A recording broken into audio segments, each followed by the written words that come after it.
I am seeing your chain, and I'm so ill. This is a warning, I can't be killed. All in your cabeza without a chaser. Not another teacher with this much flavor. Get your hands up for Espanol. The Spanish evil genius, they're probably the meanest. Say hello to part 2, a classic caliente. It's 102, and I know how much you miss my chain. And I cannot die, I'm chained. And I cannot die, I'm chained. And I cannot die, no, I cannot die, no, I can't. Hey there, Nation, and welcome to the show where we help you to play miniatures wargaming on a budget. It is I, Commander Cheapskate, and we are back with another episode of Tales from the Tackle Zone. This is our series of Blood Bowl battle reports, and this is Season 2 of our Blood Bowl campaign. This is a game that is taking place in the New World Conference and is fought between my two friends, Senior Chang as well as King Khalifa. My friend King Khalifa is playing his Imperial Nobility team, the Bogenhafen Barons, while my friend Senior Chang will be playing the Gwaka'Moli Crater Gators of the Lizardmen. So as you can see, we are now playing in O'Reilly Hall. We have fans on both sides for the Imperial Nobility, as well as for the Lizardmen in attendance to watch the game. As you can see, both of my friends have set up their teams, and with that being said, we're going to take a break real quick and play some background music real quick. As the music is playing, we'll show you videos of both teams as well as the rosters. So if you want to see exactly what they're bringing on this one, you can pause, take a look at your own leisure. So that being said, let's get this battle report on a roll.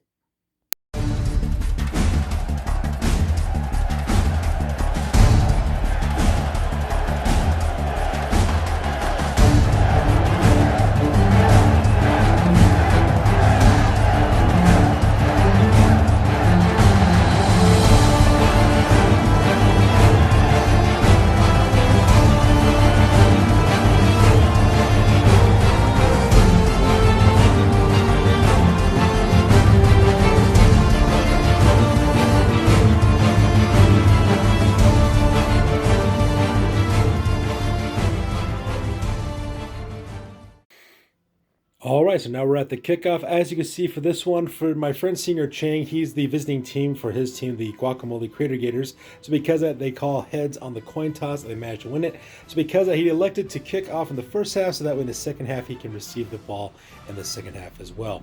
Now, when the ball actually kicked off and landed over here, we have perfect weather for Blood Bowl conditions, so that part was great. However, though, when they rolled up for the kickoff event, it rolled a 3, which means that there's a timeout. So as you can see there, both of my friends will lose a turn in the first half of the game as well, because they have to advance the turn marker over one more space. At the same time, the ball landed right over here, just one square shy of actually reaching the end zone.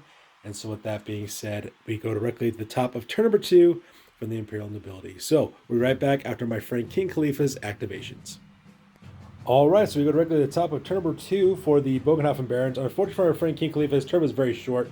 The reason why is because player number 1, one of his throwers, Leo Utensbach, he tries to move to actually pick up the ball. Unfortunately, he rolls a 1 for the agility to pick up the ball, so the ball bounces 1 over directly on top of the hatch. You know, he only has 2 rerolls for this turn, so he decided just to let it fly, which caused immediate turnover, ending turn number 2 for the Bogenhafen Barons. So that being said, we go directly to the top of turn number 2 for my friend Senior Chang and his team, the Crater Gators of the Gwaka'Moli Crater Gators. There we go. Alright, so we go back to the bottom of turn number 2 for my friend Senior Chang, but as you can see right here though, he made a tactical error because he forgot to move his turn marker. So because of that, it caused an illegal procedure because he broke the rules, and it caused immediate turnover. So right off the bat, my friend's games is going off with a comedy of errors on this one, so that part is pretty brutal. So that being said, we go directly to the top of turn number 3 for the Imperial Nobility. Alright, so these are the top of turn number 3 for the Imperial Nobility, the Bogenhafen Barons, played by my friend King Khalifa. As you can see, some pretty dramatic things end up happening for the most part. First of all, player number 4, Leo Utensbach, actually moves up, picks up the ball this time around, moves his maximum movement allowance directly towards the middle of the of this line of scrimmage here, just beyond it to the middle of the backfield for the most part. At the same time, he also moves up his blitzer as well as his lineman directly from the wide zone, so that way they can provide some security for his thrower. At the same time, he also moves his second thrower, player Axelbrand Kramer. He also moves up his maximum movement allowance as well. Meanwhile, the biggest play of the game, though, was this blitzer over here. That's blitzer number 10, Griswold Kaltenbach. He throws a blitz directly into this Source blocker, managed to knock him down the power result. And he also moves up his lineman in order to help out that position as well. Now from there over here in the center of the line, of course, the big guy over here, Doors Good the Pillager, managed to block this character, and he moves up over here in order to mark this player as well, so that way it looks like in his next turn, King Khalifa's going to throw a block directly in that player, and then kind of sweep into the top over here. And that pretty much makes up turn number 3 for my friend King Khalifa. So with that being said, we go directly to the bottom of the turn for Senior Chang. Alright, so that takes us to the bottom of turn number 3 for the Gwaka'Moli Crater Gators for my friend Senior Chang. As you can see, some pretty impressive things have happened so far over here. First of all, my buddy Senior Chang decides to send in his 2 source blockers from the wide zone moving in here. Over here, of course, this player number 4, his name is Quesadilla. He's one of the source warriors. He actually does a blitz directly into this player here. I believe that player's name is Jenna Adelhoff. Managed to put a powers on her as well. But if you notice, she doesn't get pushed back. And the reason why is because the Imperial Nobility players have fend for the alignments. They don't have to get pushed back when they don't want to. It's because not much really headway is made directly towards this guy. Meanwhile, at the same time, the line of scrimmage, he did manage to put a POW directly onto this character. Her name is Rose Tebeck. So because he managed to put a POW on that lineman as well. And meanwhile, for the rest of the line, he just pretty much just kind of picks up his fighters and moves them into positions in order to start making their way directly towards the Imperial Nobility. So with that being said, we go directly to the top of turn number 4 for my friend King Khalifa. Alright, so it takes directly to the top of turn number 4, and some pretty dramatic things have occurred over here on the top of the Blood Bowl pitch. So first of all, let's go and talk about King Khalifa's very first activation. So first of all, he activated one of his blitzers. This guy's name is player number 4, Sigrid Wirtz is what he names. He actually moves up his maximum allowance all the way directly to the wide zone, heading directly towards the end zone over here. From there, of course, he sends his second blitzer, player number 10, Griswold Kottenbach. He actually does a blitz action from over here, running directly into this skink. Now, I originally got the one where the enemy could use it to actually escape if they have dodge, but he decided to go the push instead and push him out of the way.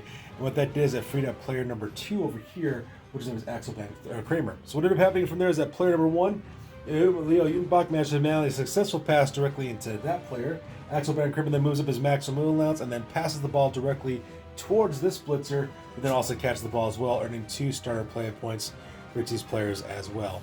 At the same time, he also throws a block over here with Doors Gut the Pillager directly to this source word to knock him down, and that pretty much makes it the turn number 4 for the Imperial Nobility.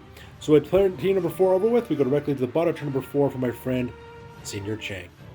Alright, so we go directly to the bottom turn number 4 for the Gwaka'Moli Crater Gators, and as you see, some dramatic things have taken place on the midfield over here on the side of the Gwaka'Moli Crater Gators. So first of all, what ended up happening is that my buddy Senior Chang decided to move a couple of his skinks into blocking positions over here directly to intercept Sigrid Wirtz. Now from there, he sends in his chameleon skink, player number, let's see here, I think his number 8, yes, Doritos Locos.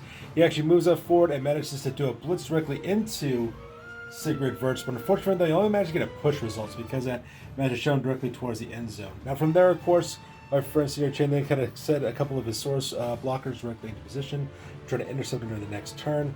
So it's going to be very, very difficult for this player to actually try to escape and try to make it directly to the end zone as well. And that pretty much makes up turn number 4 for Senior Chang as well as the Gwaka'Moli Crater Gators. So that being said, we go directly to the top of turn number 5 for King Khalifa.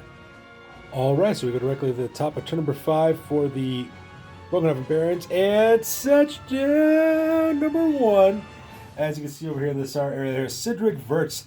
That blitzer actually managed to escape the tackle zones of all these skinks and managed to make it directly towards the end zone with using his maximum allowance, and was able to score the first touchdown for the Bogenhafen Barons. So currently the Bogenhafen Barons are at 1 touchdown to 0. So with that being said, we're going to go back to my friends. They're actually going to re-rack their players and get ready for the kickoff, and we'll be back for that here in a second. Alright, so we're back from kickoff. As you can see, both teams have been lined up for this one. When it came out for the kickoff event, it became a blitz. So because of that, what ended up happening is that D3 plus 3 defensive players got to move and activate first before the game even began. So because of my buddy King Khalifa rolled his D6, rolled a 6. So because that 6 of his players moved up, as you can see, he moved up his bodyguard as well as blitz directly to the line of scrimmage over here. He actually went with kind of like this wavy kind of formation where most of his players were actually located in the midfield. For the most part. He then actually did a blitz up here with one of his blitzers, managed to put player number 11, Soft Taco, and managed to put a stun result on him. So he's currently on the ground, bleeding out face up. As you can start, blitzer, and that's the same thing got one of his bodyguards up here as well. And at the same time, he also moved up his one of his throwers as well as lineman over here to take care of this source. And of course, the ball lands over here next to Doritos Locos. And that pretty much makes up the kickoff events for this one. So the kickoff over with, we go directly at the top of turn number 5 for the Gwaka'Moli Crater Gators. Alright, so we go directly to the bottom of turn number 5, and as you can see, some dramatic things have occurred here on the line of scrimmage for the most part. As you can see, what ended up happening is that this player over here, I believe that's player number 3, his name is Crunchwrap. Crunchwrap actually throws a block directly into this line of scrimmage over here with this bodyguard as well as this lineman. Manages to actually push him back a little bit, which causes a line to open up right over here. What this ended up happening is that 2 of the skinks actually slip right through over here and another moment over that location there. Meanwhile, what ended up happening is that player number 8, Doritos Locos, he actually moves up, picks the ball, moves up his maximum amounts, and throw the ball directly to player number 9. His name is Nacho. Nacho managed to get the ball, giving a complete pass for player number 8, Doritos Locos. He earns himself a star player point as well. And so the Lizardmen are completely in position of the ball. Mean over here on the top of the line for the most part, some more lines of scrimmage taking place with some knockbacks taking place for the most part, hitting people over there as well. And at the same time, also creating some holes over here for the Lizardmen to kind of swarm through if they have to. So that pretty much makes up turn number 5 for Senior Chang. So turn number 5 over with, we go directly to the top of turn number 6 for King Khalifa. Alright, so that takes directly to the top of turn number 6 for the Bogenhafen Barons for King Khalifa. And as you can see, some dramatic things are taking place over here at the Y field. For the most part, King Khalifa maneuvered a couple of his players in order to try to tackle this little skink. But unfortunately, the only thing they managed to do is actually push him around a little bit is all they managed to do. So because they do have this nice little squared off formation right in front of that skink, so that way he's being surrounded on 3 sides by different people. So my friend, Senior Chang, does have his work cut out for him right there. At the same time, he's also with a couple of his players from the wide zone moving directly towards the midfield, so that way they can make their way and try to stop this skink from scoring a touchdown. At the same time, this ogre did exactly the same thing, nailing Beef Supreme, which is the team command for the Source team captain for the Gwaka'Moli Crater Gators. And he basically moved up in order to block this source, so that way that source where he can't come in to assist with a blitz. And that pretty much makes up the activations for turn 6 for King Khalifa. So with that being said, we go directly to the bottom of turn number 6 for the Lizardmen. Alright, so that takes directly to the bottom of turn number 6 for my friend Senior Chang, and touchdown number 1 for the Lizardmen of the Gwaka'Moli Crater Gators. So let's talk about exactly what ended up happening for this one. So it was actually pretty intense. First thing that ends up happening is that my friend Senior Chang sends a couple of his sources, and the first one decides to throw a block action directly into this thrower, manages to a power result and push him back up over here, which kind of freezes the skink here. From there, he then sends up this blitzer number here, not blitzer, this source, where I believe that's Chalupa Supreme is his name. He does a blitz action directly to this bodyguard, does nail him with a power result, but he doesn't go anywhere because of the stand firm ability. Now that does, of course, leave this skink open with just one other player. So he decides to do a short pass as what he decides to do to get past this guy. And my friend also rolled a perfect 6 on that one. So because the ball makes it directly towards that skink, Cinnabon. So this player number 9, his name is Nacho, throws directly to Cinnabon, who was a skink who was located over here. Now my buddy King Khalifa does try to intercept the course. He fails. He does burn one of his rerolls in order to try to intercept and fails again.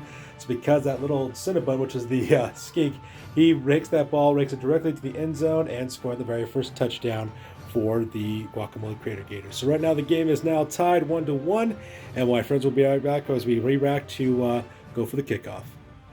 Alright, so we're back again now with the position of the ball going to the Bogenhafen Barons, and of course my friends is set up directly at the kickoff. So as you can see right here, my friend King Khalifa is kind of going, excuse me, with a denied flank offense. Basically he's trying to go strong with the offense here on the bottom of the wide zone, while leaving this wide zone kind of open. I think it's kind of going for like a high risk, high reward, so that way you can get a second touchdown before the first half ends. By the way, the ball ends up scouting right over here, actually, right behind the main line of scrimmage, so ends up pretty good for my friend King Khalifa for the most part. Now, when it came to the events on this one, the event was cheering fans. So because of that, my friend Senior Chang won the roll-off on that one. So because of that, if any player should stall during this turn, my friend Senior Chang can actually roll a d6. If he rolls a 5 up, a rock is thrown at that player, and that player is stunned. So it'll be kind of interesting to see if anything happens. So that being said, we go directly to the top of turn number 7 for King Khalifa and the Bogenhafen Barons. Alright, so that takes directly to the top of turn number 7 for the Bogenhafen Barons. So King Khalifa actually did quite a bit of things right over here in the white zone. So first of all, the first thing he ends up doing is he actually takes one of his blitzers, and his blitzer moves back. This player is player number 4. That player is Cedric Verts. He actually takes a step back, picks the ball, passes agility to do so, and then proceeds to run the ball his maximum middle ounce past this Source Warrior as well as the Skink. He had to take like 4 or 5 agility tests. He actually failed his second to last test, but he decided to use up his very last reroll because it's in the second bottom of the half. And so because of that, he decides to keep going anyways. He manages to escape it and also moves directly there. So he's got a beautiful wide open spot to make it directly to the end zone as well. At the side, his other blitzer tries to throw a blitz directly into the Source Warrior. Managed to get a push result as well, so he managed to push him down, and that pretty much does it. Over here in the top, of course, the big guy does get the Pillager, managed to push a little bit further into the line of scrimmage. Same thing with his lineman. However, for this bodyguard, though, he actually gets player down result. It's because he does go down, cause immediate turnover for King Khalifa. So that being said, we go directly to the bottom of turn number 7 for Senior Chang and the Gwaka'Moli Crater Gators. Alright, so we go directly to the bottom of turn number 7 for Senior Chang, and as you can see, some quite dramatic things have taken place over here in the bottom of the wide zone for the most part. I mean, we have some people getting knocked down and pushed for the most part on the line of scrimmage and down over here as well, but the main effects took place over here. So this Source player does originally try to throw a block as a blitz directly to this area right here, but he only managed to get a push down results. Because of that, he only gets pushed down the one square. He then surrounds him with a bunch of different skinks, so that way he does have to have one hell of a time trying to escape, trying to get past some of their tackle zones with his agility test and try to make it to the end zone. So we'll see exactly what ends up happening there. So from there we go directly to the bottom of turn number, top of turn number 8 for King Khalifa and the Bogenhafen Barons. Alright, so that takes regular top of turn number 8 for King Khalifa, and unfortunately for him, his blitzer did try to escape the tackle zone. Unfortunately, just had too many people marking him, so because he did fail his agility test, he doesn't have any more rerolls, so he does fall to the ground. The ball does bounce directly into this player.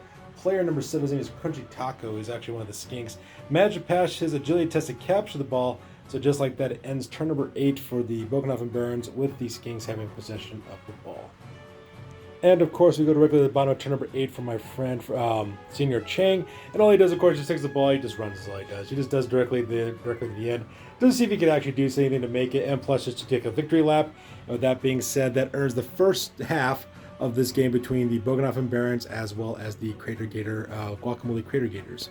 So now that the first half is over with, my friends will re-rack real quick and we'll get continue on with the second half of the game with the Gwaka'Moli Crater Gators receiving the ball in the second half. So we'll be right back after we rack up.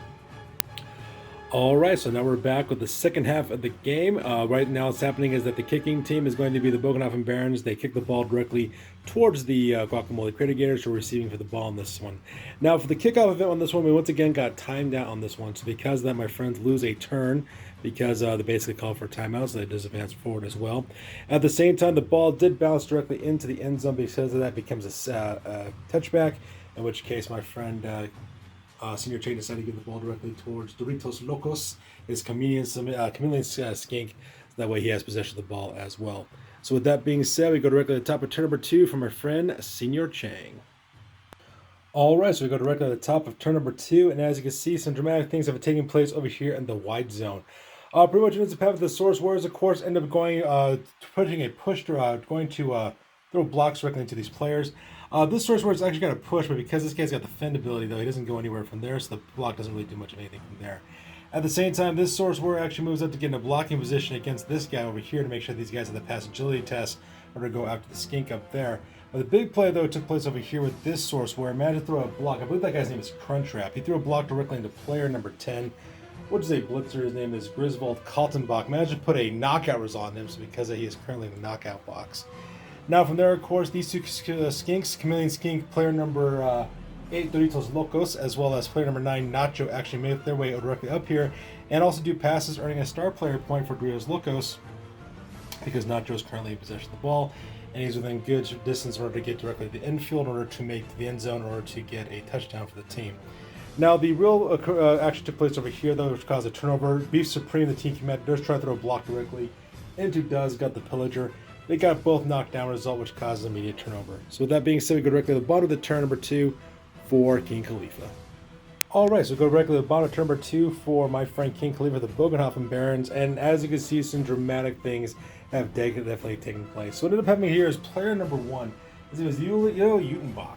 He actually goes and does a blitz action, manages to escape the tackles in order to throw a blitz directly into Nacho, which throws him with a push directly into the crowd.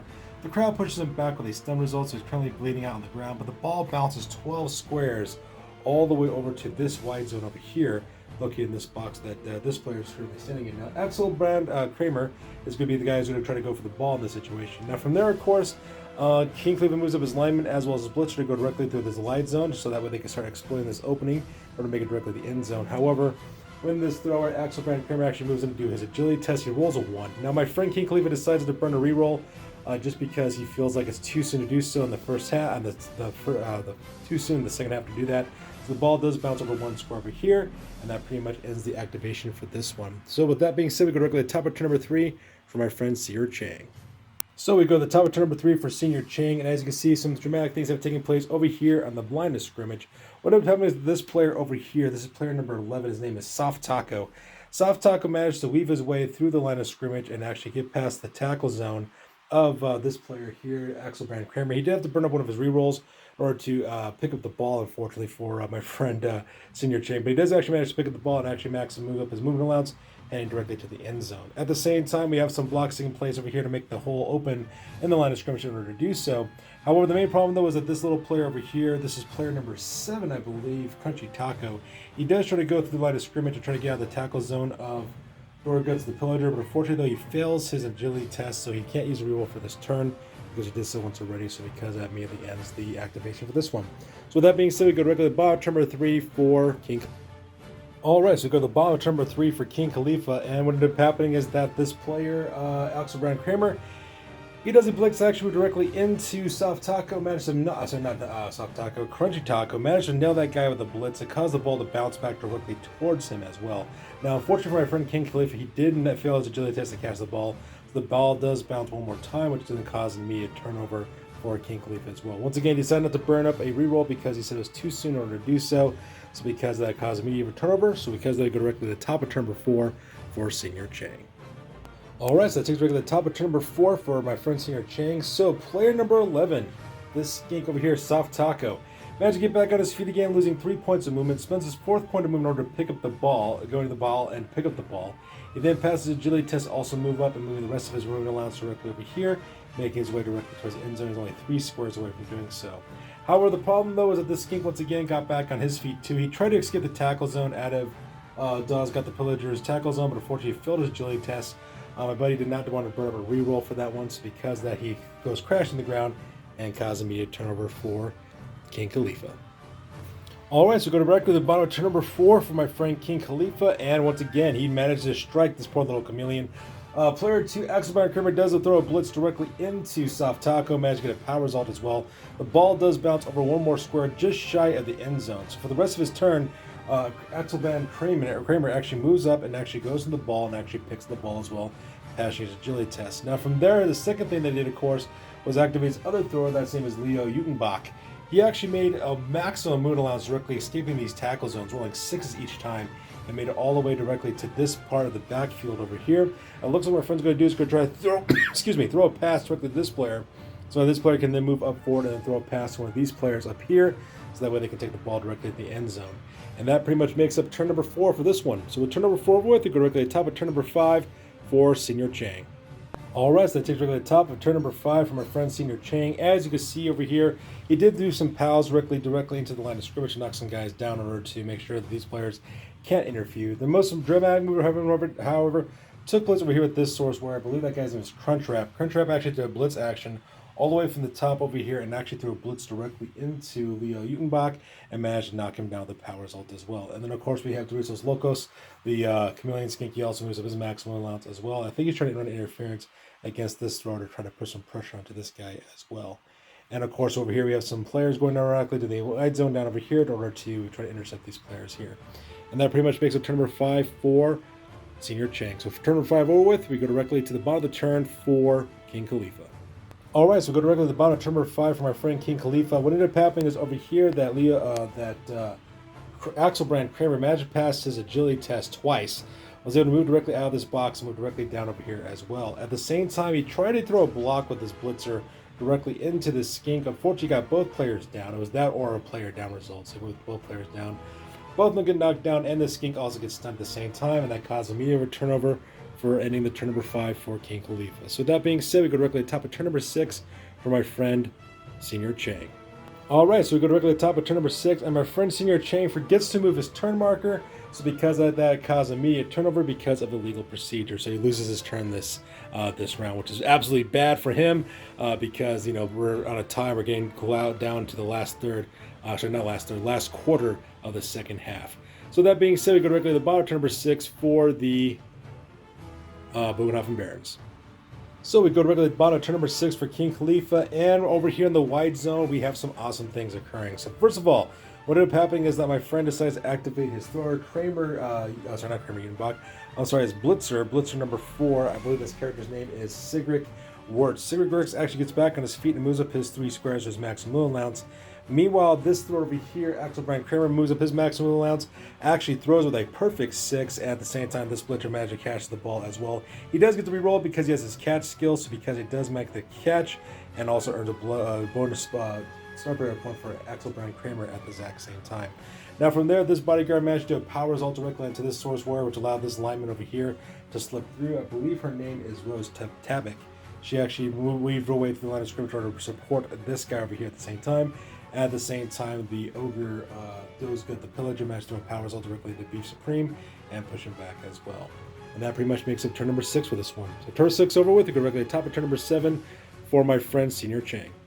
So the top of turn number 7 for my friend Senior Chang, what ends up happening is that he first of all gets his little his little skink to stand back up again. He does pass agility test to escape the tackle zone and goes in order to mark up this player over here with the tackle zone, so that way he has to take -1 to his agility test to escape dropping the ball.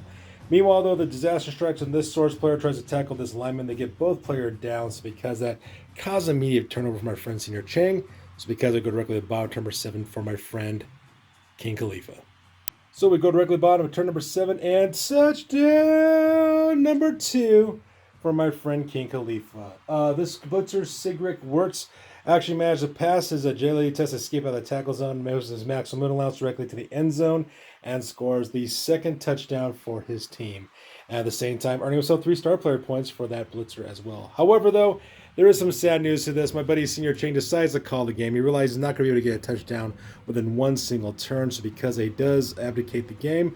And with that, we go directly to the end of the game with a victory for King Khalifa and his Bogenhafen Barons. He wins this score with 2-1 on this Blood Bowl match. So with that being said, we go directly to the after action report because this game is now officially over. That's it, man. Game over, man. It's game over. Alright, so now it's time for the After Action Report for Tales from the Tackle Zone Season 2, Battle Report number 10. This was Game 5 in the New World Conference that was played between Senior Chang as well as King Khalifa. So let's start off with Senior Chang's gang, the Gwaka'Moli Crater Gators of the Lizardmen. For injuries, none of the members of the team suffered any injuries, and for advancements, 2 members of this team actually leveled up.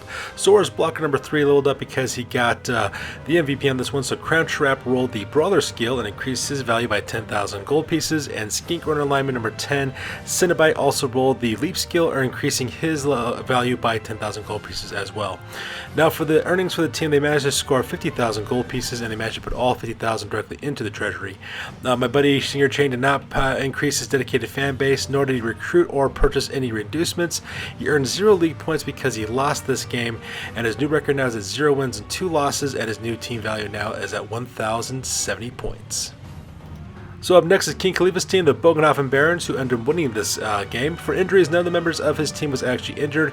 And for advancements, thrower number 2, Axel Brian Kramer, he actually rolled the accurate pass skill and also managed to increase his gold value by 10,000 gold pieces. Not only did he get enough credit, star player points from actually making good passes, but he also got the MVP for this game as well. Now for the winnings on this one, he managed to earn 60,000 gold pieces from this and managed to increase his dedicated fan base by 1 game, 2 total fans in all. His recruitment, he actually didn't recruit anybody new, but he did purchase a reroll for 70,000 gold pieces for his gang, and also put the remaining 2,000 gold pieces left over he had saved up, put into the treasury. He earned 3 league points for actually winning this game, increasing his league points by 4. He's got a new record now of 1 win and 1 loss, and his new team value is at 1,100 points. So that's good with this, you guys. As always, please feel free to like, comment, and or subscribe. You guys' input is invaluable to us as always. Also check us out on Facebook, Instagram, as well as blogger.com for all the latest greatest hobby news related to this channel. That's good with this, you guys. We'll catch you guys next one. Peace out and stay classy.